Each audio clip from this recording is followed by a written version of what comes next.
말씀은 시편 103편입니다. 시편 103편 1절에서 5절입니다.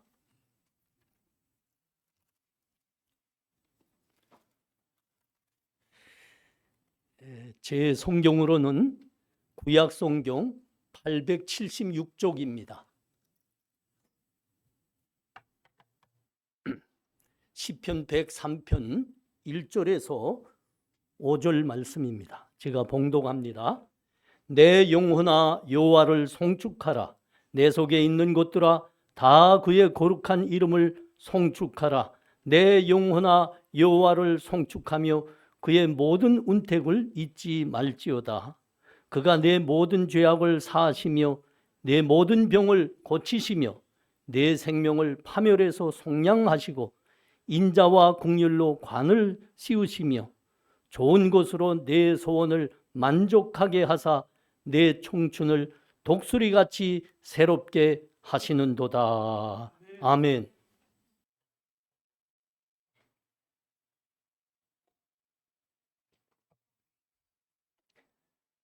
우리 민족은 특별히 복을 더블로 받은 민족인 것 같습니다. 왜 그러죠? 설도 2번씩이나 쇠고 있는 그래요. 얼마나 좋아요. 자, 우리 옆에 계시는 믿음의 식구들과 인사 나눕니다. 새해 복 많이 받으십시오. 새해 복 많이 받으십시오. 예. 예. 그렇습니다. 하나님을 믿는 자는 복을 받아도 더블로 받을 수 있습니다. 우리 방금 부른 찬송이 그거 아닙니까? 독수리 나래초 오름같이 복을 받으리라. 새 하나님의 은혜 많이 받으시는 우리 성도 여러분 되시기 바랍니다. 본문은 내 영혼아 하나님을 송축하라. 내 속에 있는 모든 것들아 하나님을 송축하라 합니다. 하나님 송축하는 것, 하나님을 찬송하는 것, 하나님께 영광 돌리는 것, 그것이 우리를 지으신 하나님의 뜻입니다. 인생의 최고의 목적입니다. 성경의 제일 마지막 책인 요한계시록에 가면 우리가 이제 하나님 새 하늘과 새 땅에서 하나님과 영원한 생명을 누릴 때 그때 천국에 무슨 일들이 있겠는가 하는 것을 아주 조금 보여주고 있습니다. 그런데 거기에 보니까 그 찬양하는 모습들만 여러 곳에 있습니다. 성경 공부 모습은 없습니다. 성경 읽고 외우는 거 없더라고요. 왜 그럴까요? 거기에는 성경이 이전 필요 없습니다. 하나님이 친히 우리와 얼굴과 얼굴을 마주하여 친히 말씀하시기 때문입니다. 그런 거 없습니다. 오직 거기에는 여러 곳에서 하나님을 찬송하고 송축하고 감사하고 예배하고 그 모습들만 있습니다. 그렇습니다. 여러분, 우리 인생의 최고의 목적은 하나님께 감사하며 찬송하고 영광 돌리는 겁니다. 그것이 우리를 향하신 하나님의 영원한 뜻입니다. 하나님을 송축하라, 하나님을 찬송하라, 그렇게 본문이 말씀하고는 곧 이어 모든 사람들아 하나님의 은택을 잊지 말지어다. 하나님의 은혜를 잊지 말지어다 라고 말씀합니다. 누가 하나님을 진심으로 감사하며 마음속으로부터 찬송할 수 있을까요? 이거지요. 하나님의 은택, 하나님의 은혜를 잊지 않는 사람, 하나님의 은혜가 뭔지 알고 믿는 사람만이 진심으로 마음으로부터 하나님께 감사하며 찬송할 수 있습니다. 하나님의 은혜가 뭐지요? 하나님은 우리를 죄악에서 구원하신 분입니다. 우리 인생을 파멸에서 구원하신 분입니다. 우리에게 좋은 것으로 공급하시는 하나님입니다. 병을 낫게 하시고 우리에게 영광과 긍휼의 면류관을 씌워주시고 좋은 것으로 우리의 모든 소원을 이루어 주시는 분입니다. 하나님의 은혜이죠. 우리가 구원받은 것이 하나님의 은혜요. 우리가 이 세상을 살아가는 것 자체가 하나님의 은혜라 하는 겁니다. 요한복음 1장 12절이 뭐라고 말씀합니까? 영접하는 자, 곧 그 이름을 믿는 자들에게는 하나님의 자녀가 되는 권세를 주셨느니라. 우리 구원이 하나님의 은혜라고 말씀하는 겁니다. 그리고 갈라디아서 4장에 가면 그렇게 또 말씀합니다. 율법 아래에 있는 자들을 속량하시고 우리로 아들의 명분을 얻게 하려 하심이라. 너희가 아들임으로 하나님이 그 아들의 영을 우리 마음 가운데 보내사 아빠 아버지라 부르게 하셨느니라. 그러므로 내가 이후로는 종이 아니요 아들이니 아들이면 하나님으로 말미암아 유업을 받을 자이니라. 여러분, 이것이 하나님의 은혜입니다. 우리가 받은 구원이 하나님의 은혜요. 우리가 이 세상을 살아가는 것이 하나님의 은혜입니다. 하나님이 우리를 아들과 딸로 삼아 주신 것이 하나님의 은혜요. 하나님이 우리의 아버지가 되어 주신 것이 하나님의 은혜입니다.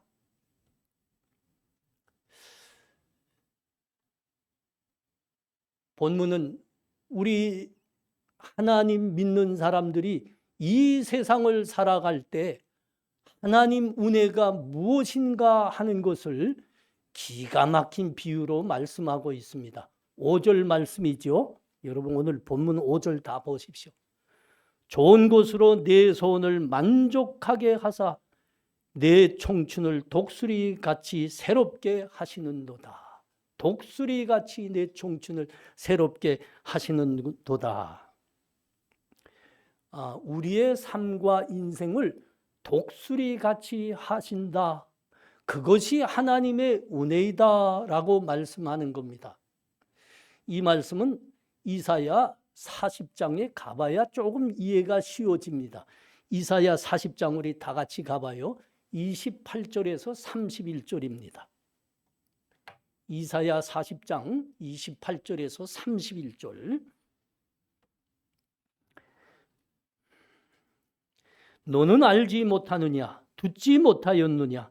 영원하신 하나님 여호와 땅끝까지 창조하신 이는 피곤하지 아니하며 곤비하지 않으시며 명철이 한이 없으시며 피곤한 자에게는 능력을 주시며 무능한 자에게는 힘을 도하시나니 소년이라도 피곤하며 곤비하며 장정이라도 넘어져 쓰러지되 오직 여호와를 앙망하는 자는 새 힘을 얻으리니 독수리가 날개치며 올라감 같을 것이요 다른 박질하여도 곤비하지 아니하겠고 걸어가도 피곤하지 아니하리로다.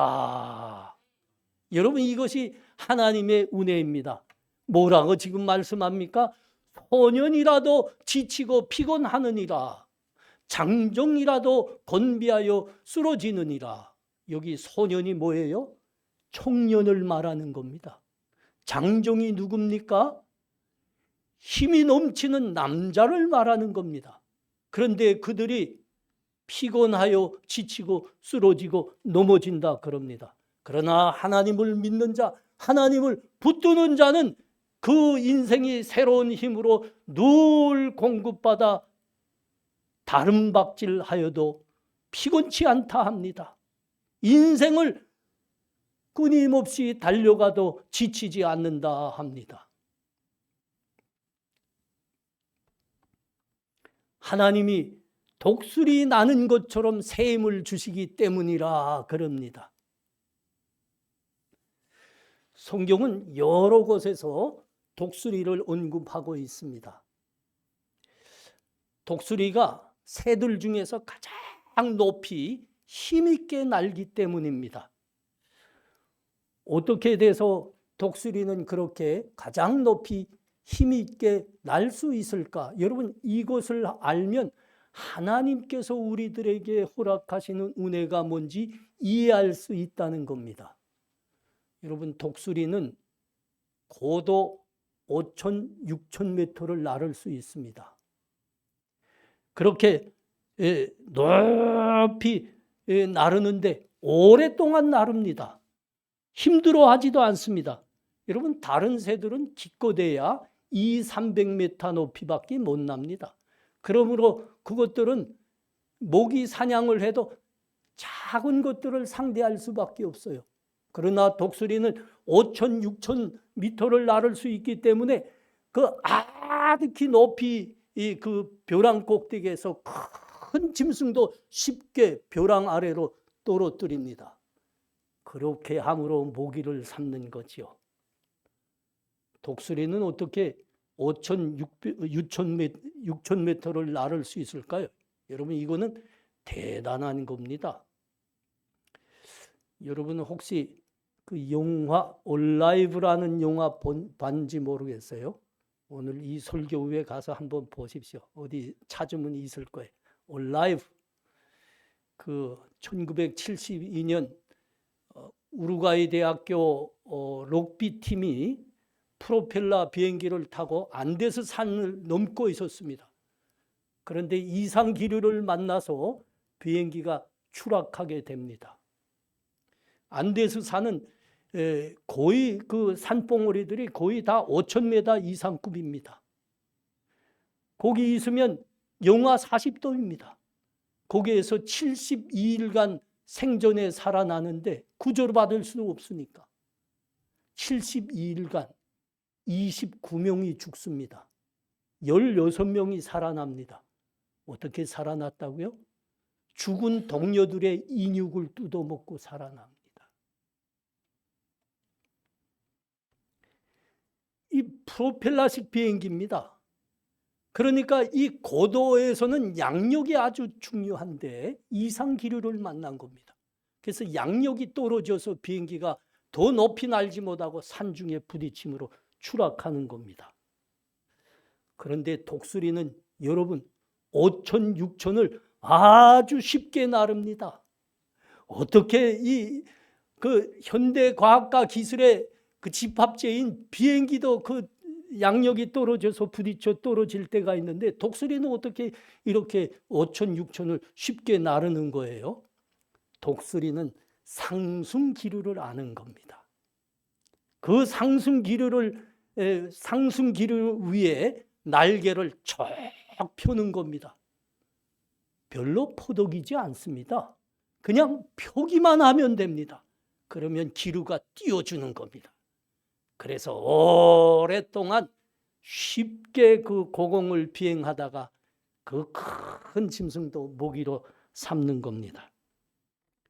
성경이 말씀하는 독수리가 뭐라고요? 하나님의 은혜가 뭔지를 상징하는 새라는 겁니다. 독수리가 어떻게 그 높이 힘있게 오랫동안 날 수 있냐? 너희가 그것을 알라. 그러면 하나님의 은혜가 뭔지 너희가 이해하게 되리라. 그래서 성경이 많은 여러 곳에 독수리를 기록하고 있는 겁니다.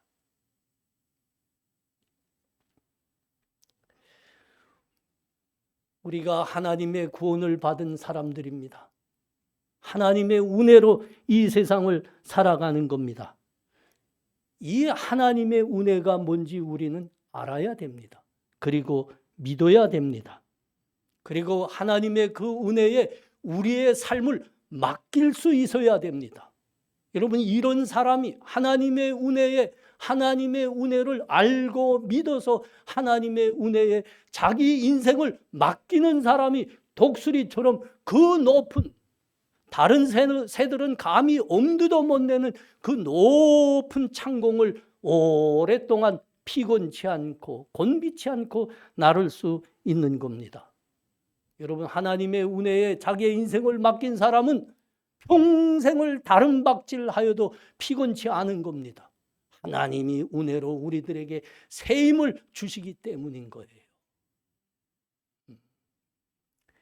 시편 89편에 한번 가보겠습니다. 시편 89편 23절에서 26절입니다.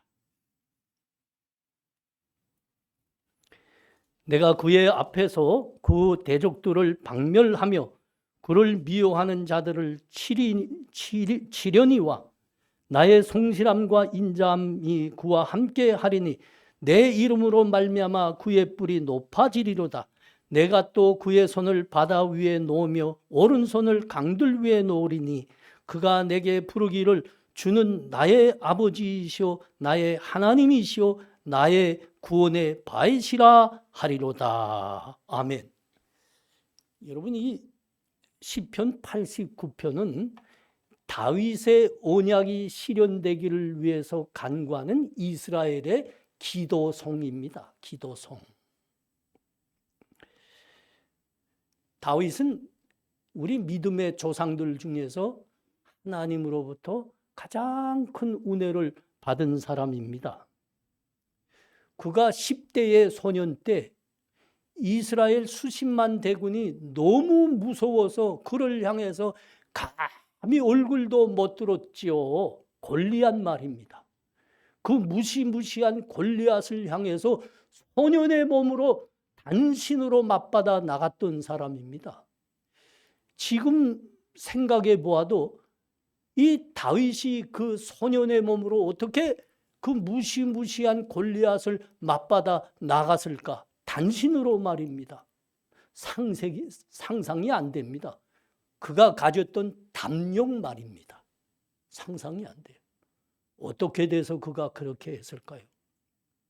그런데 이 시편 89편을 보면 그가 무슨 믿음으로 골리앗을 향해서 맞받아 나아갔는지 이해가 됩니다. 이 시편은 다윗이 하나님을 나의 아버지라고 믿었던 사람이라는 겁니다. 이 믿음이 있었기 때문에 그가 그 무시무시한 골리앗을 소년의 몸으로 맞받아 나갈 수 있었다는 겁니다.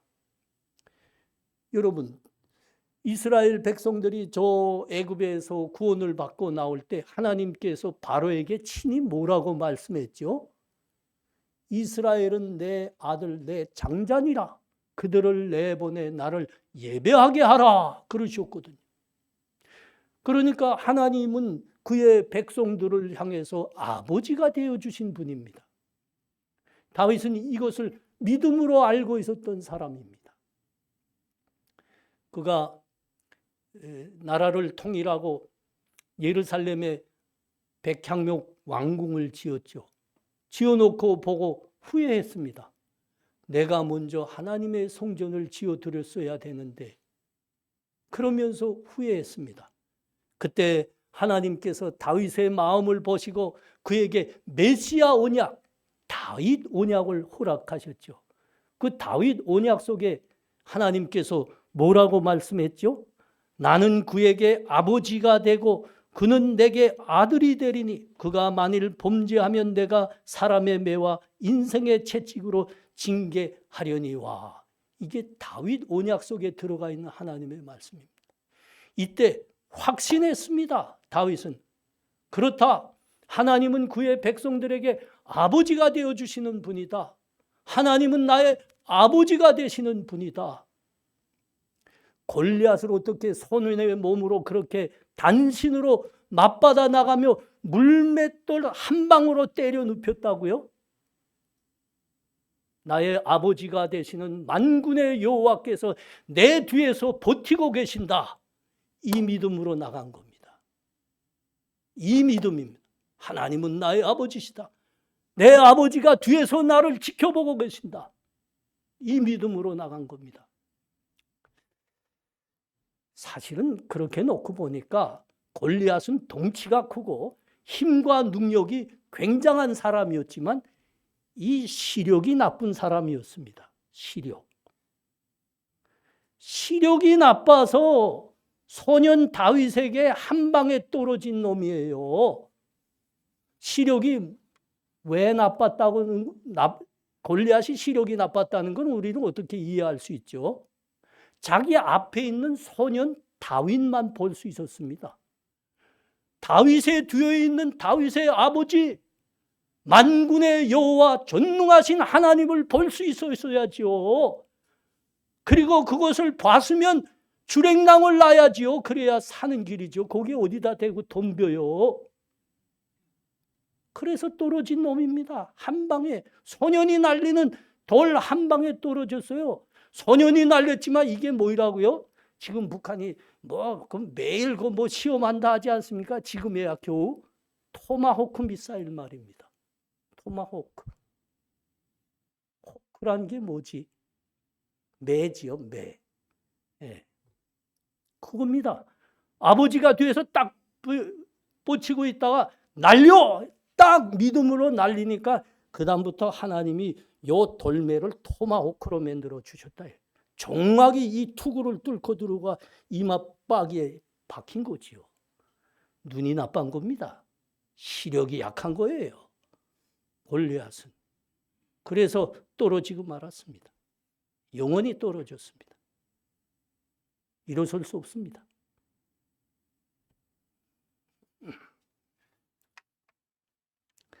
사랑하는 우리 성도님들, 우리 젊은이들, 새해에는 우리 모두가 하나님의 은혜를 더 크게 받으시기 바랍니다. 오늘 시편이 고백하는 것처럼 하나님은 우리의 모든 병을 고쳐주시는 분입니다. 생명을 파멸해서 속량하시는 분, 인자와 긍휼로 관을 씌워주시는 분, 온갖 좋은 것으로 우리의 소원을 만족시켜 주시는 분입니다. 아버지가 되시기 때문입니다. 하나님이 우리의 아버지시기 때문입니다. 초등학교 학생이 학교 졸업하게 됐습니다. 중학교 가게 된 거예요. 그런데 가만 보니까 사실은 중학교 갈 수가 없습니다. 초등학교 돼서 이제 나이가 약간 들었는지 집안 형편을 돌아본 거예요. 집안이 너무 가난한 거예요. 나는 중학교 갈 수가 없는 거예요. 그래서 어느 날 밤 아버지 앞에 무릎을 꿇고 한 말씀 드렸습니다. 아버지, 너무 걱정 마십시오. 저는 이제부터 학교를 그만하고 아버지를 도와, 어머니를 도와 리어커도 끌고 채소 장사도 해서 집안 살림을 보태겠습니다. 이 말을 들으면 아버지가 뭐라고 할까요? 아이고, 우리 아들 나이는 어리지만 철이 들었네, 기특하네. 그래, 나와 함께 이제부터 리어커를 같이 끌고 채소 장사도 하자. 그러면 우리 집 먹고 사는 거 많이 좋아지리라. 그렇게 말할까요? 나라고 하면 싸대기 한 방 갈기겠습니다. 여러분, 이건 철든 거 아닙니다. 이거는 모르는 겁니다. 아니, 철이 안 든 겁니다. 안 들어도 어떻게 그렇게 안 들 수 있냐? 왜 안 들었다고요? 왜 모른다고요? 그 나이에는 공부해야 됩니다. 아버지, 어머니가 나를 먹이고 입히며 나를 공부시켜 주신다. 나는 이 아버지, 어머니의 기대에 보답해서 열심히 공부한다. 이게 철들어온 거야, 이게. 도대체 나이가 얼만데 채소 장사하고 리어커 꿀겠다고 합니까? 그건 부모를 몰라도 너무 모르는 겁니다. 그래서 한 대 맞아야 됩니다. 정신 차리려면.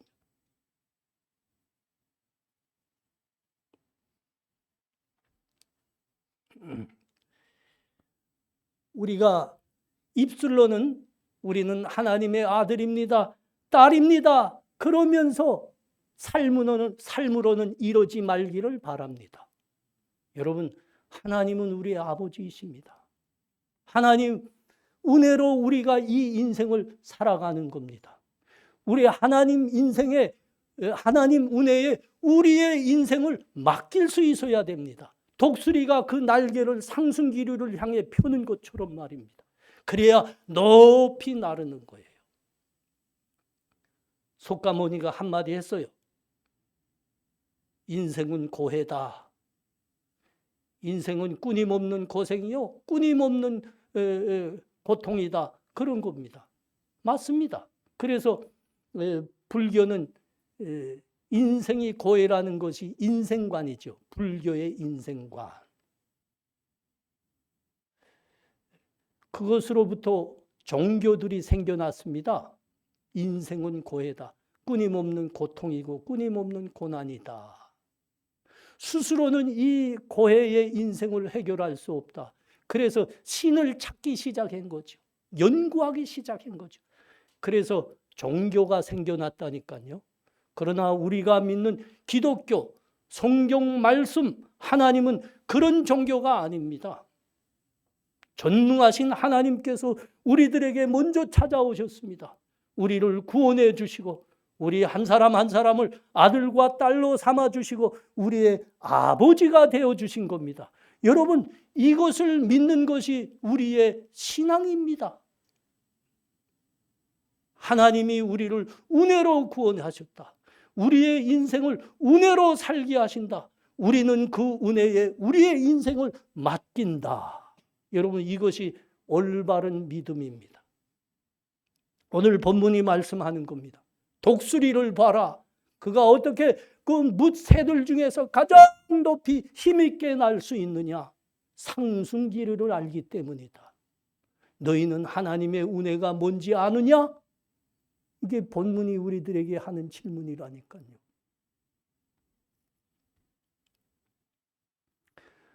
하나님의 은혜에 우리의 인생을 맡긴다는 건 구체적으로 어떤 겁니까? 무엇을 말하는 겁니까? 여러분, 하나님의 은혜에 우리의 인생을 맡기고 있는가요? 우리 몸이 병들었습니다. 우리의 생업이 어려워집니다. 자식 문제도 큽니다. 대학들에서 공부하는 것마다 어느 거 하나 제 힘으로 될 게 없습니다. 근데 왜 여러분은 꿀먹은 봉오리처럼 침묵만 하고 있는가요? 그때는 기도해야죠. 하나님의 은혜가 있는데 왜 기도하지 않습니까? 기도해야죠. 우리 교회에 새벽 예배마다 빠지지 않고 나오는 부부가 있습니다. 그분들 때문에 어떤 때는 목사도 지쳐서 오늘은 구종 당일인데 오늘 새벽만큼은 7시까지 좀 자면 좋겠다. 그런 생각이 들 때가 있어요. 근데 그 부부분들 때문에 나와요. 나오면 어김없이 나와 있어요. 그래서 그 부부를 위해서 말씀을 밤새껏 준비하고 또 나옵니다. 얼마나 열심인지 몰라요. 나와서 문강산이 그분들이 몇 시까지 기도하고 가더라고요. 7시 반까지. 7시 반까지. 5시 반에 나와서 7시 반까지 기도하. 매일 구정 때, 추석 때도 안 빠져요. 그것 때문에 목사도 쉴 수 없다니까. 네. 열심히 기도합니다. 그리고 목사에게도, 목사인 저에게도 꼭 기도 부탁합니다. 자기가 지금 무슨 기도를 하는가? 목사님, 우리 딸이 지금 병에 들었습니다. 딸 집 찾아와서 말씀 전하고 기도해 주세요. 목사님, 우리 아들이 큰 문제입니다. 그 아들 위해서 기도해 주세요. 술만 먹습니다. 이상한 여자만 봅니다. 기도해 주세요. 기도해야죠. 목사님, 우리 저 대전 옆에 부동산 하나 갖고 있는데 그게 전세가 안 나가요. 기도해 주세요. 기도해야죠. 목사님, 우리 이번에 비즈니스 새로 시작합니다. 그 오픈 예배, 비즈니스 오픈 예배 세워주세요. 아니, 먼저 가게 이름부터 지어주세요. 내가 그래서 그 가게 이름 다 지어줬다고요. 스타모이라고 지어줬습니다. 스타모이. 지금 열심히 합니다. 목사님이 그 스타라는 것도 성경에 있는가요? 그렇게 묻더라고요. 있지요. 동방 박사들이 스타 따라한 거 아닙니까? 그리고 저 다니엘이 기도하다가 많은 사람을 옳은 대로 인도한 자는 하늘의 별과 같이 영원히 비추리라. 그 스타 아닙니까? 스타라고 하세요. 스타라고 했어요. 그리고 와서 꼭 또 이제 그 기도한 응답받은 이야기를 꼭 합니다. 목사님 기도해줘서 딸이 낳습니다. 진짜 그랬어요. 그 집사님 딸이 그 맏딸이 출산하다가 하혈이 계속되고 지혈이 안 된 거야. 아주 위급하게 됐어요. 저희가 가서 기도해 줬습니다. 그래서 낳습니다. 그 손자가 잘 크고 있습니다. 지금. 요번에 전세 그 기도해 줘서 다 나갔습니다. 전세 다 세입자들 들어왔어요.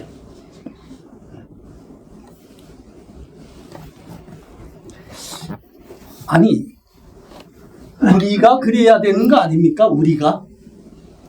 여러분 왜 침묵하고 계신가요? 하나님의 은혜가 있는데 왜 침묵하십니까? 독수리가 날개 펴듯이 은혜를 향하여 펴기만 하면 높이 날아오르겠는데 왜 잠잠하고 그 훌륭한 날개를 이렇게 까드리고 있어요? 문제가 뭘까요? 목사가 게으른 건가? 아니면 영적 능력이 딸리는 건가? 아니면 우리의 믿음이 하나님께 드리는 기도의 능력과 하나님 응답의 은혜를 의심하고 있는가? 둘 중 하나겠죠.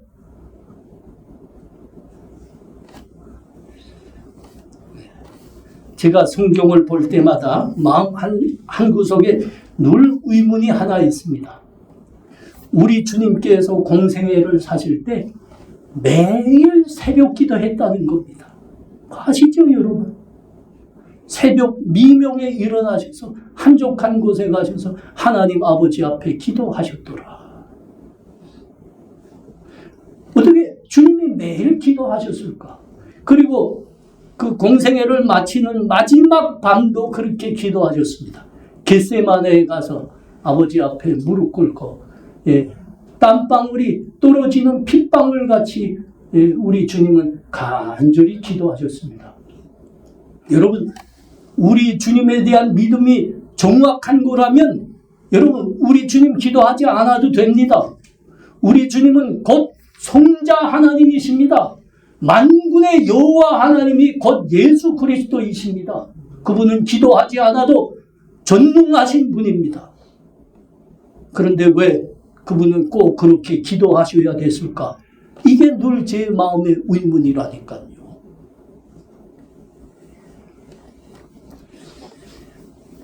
십자가 앞두시고 우리 주님을 붙들러 하던 그 무리 앞에서 주님께 그 베드로가 칼을 뺐죠. 칼을 뺐습니다. 그때 그 베드로를 향해서 하셨던 말씀을 보면 우리가 이해할 수 있는 겁니다. 그분이 만군의 여호와 하나님이시라는 것을. 뭐라 하셨습니까? 내가 마음만 먹으면 12군단이 도되는 천사들을 오게 할 수 있다는 것을 네가 모르느냐? 칼을 도로 칼집에 꼽아라. 그렇습니다. 우리 주님은 곧 하나님이십니다. 만군의 여호와 하나님이십니다. 그런데 왜 그렇게 새벽마다 기도하셨고 무슨 일을 할 때마다 간절히 기도하실 겁니까? 우리에게 본을 보이시려고 하실 겁니다. 우리에게 본을 보이시려고. 하나님의 은혜가 있단다. 하나님이 너희의 아버지시란다. 그 아버지께 구하라. 구하라. 이 본을 보이시려고 우리 주님이 그렇게 새벽마다 하신 겁니다. 무슨 일을 앞두시고도 꼭 기도하셨습니다. 우리 주님이 모든 믿는 자들에게 그리고 우리 주님 앞에 나오는 모든 사람들을 향해서 하신 약속이 있죠. 수고하고 무거운 짐진 자들아 다 내게로 오라. 내가 너희를 쉬게 하리라. 여러분, 하나님께 구하는 자가 은혜 받습니다. 하나님 앞에 나오는 자가 은혜를 받는 겁니다. 기도는 그래서 하셔야 됩니다. 우리가 병에 걸렸을 때도 하나님의 은혜를 향하여 독수리가 상순기류를 향해서 날개를 펴는 것처럼 기도하셔야 됩니다. 우리 생업이 어려움을 당할 때도 우리는 하나님의 은혜를 향하여 우리의 믿음의 날개를 펴야 됩니다.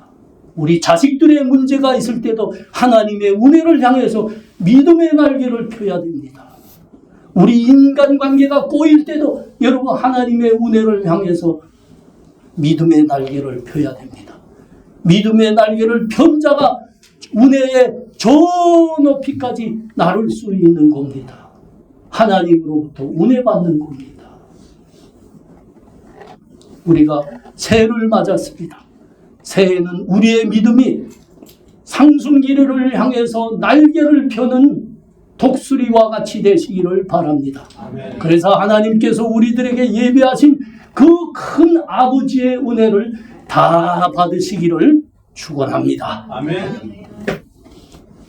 우리 이 시간 새해 맞았는데 잠잠히 고요하게 그러나 우리의 입술로 하나님의 은혜를 간구하기를 바랍니다. 우리 기도할 때 이렇게 기도해요. 하나님, 오늘 본문이 기가 막힌 말씀을 합니다. 저 독수리가 상승기를 향해서 날개를 펴므로 무새들 중에서 가장 높이 나르고 나른다 합니다. 우리가 하나님의 은혜를 향해서 그렇게 믿음의 날개를 펼 때 하나님 앞에 나가 간절히 기도할 때 하나님께서 아버지의 은혜를 우리 각자에게 베풀어 주심을 우리가 믿습니다. 새해에는 우리가 믿음의 날개를 활짝 펴는 삶을 살게 하옵소서. 그러므로 하나님으로부터 큰 복의 복을 받도록 인도하여 주시옵소서. 그렇게 우리 간절히 기도합니다. 하나님 은혜를 감사합니다. 새해를 허락하셨습니다. 하나님 새해 주시는 하나님의 말씀에는 독수리같이 되라고 합니다. 저 상승기를 향해서 날개를 펴므로 무새들 중에 가장 높이 날아오르는 독수리와 같이 우리 하나님 아버지의 은혜를 향하여 은혜의 믿음의 날개를 펴고 펴라 합니다. 하나님 날마다 믿음으로 은혜를 향해서 하나님께 간구하는 우리 되게 하옵소서. 이 믿음으로 새해에는 하나님의 은혜를 가득 받는 우리 되고 우리 교회 되게 하여 주시옵소서. 예수님 이름으로 기도합나이다. 아멘.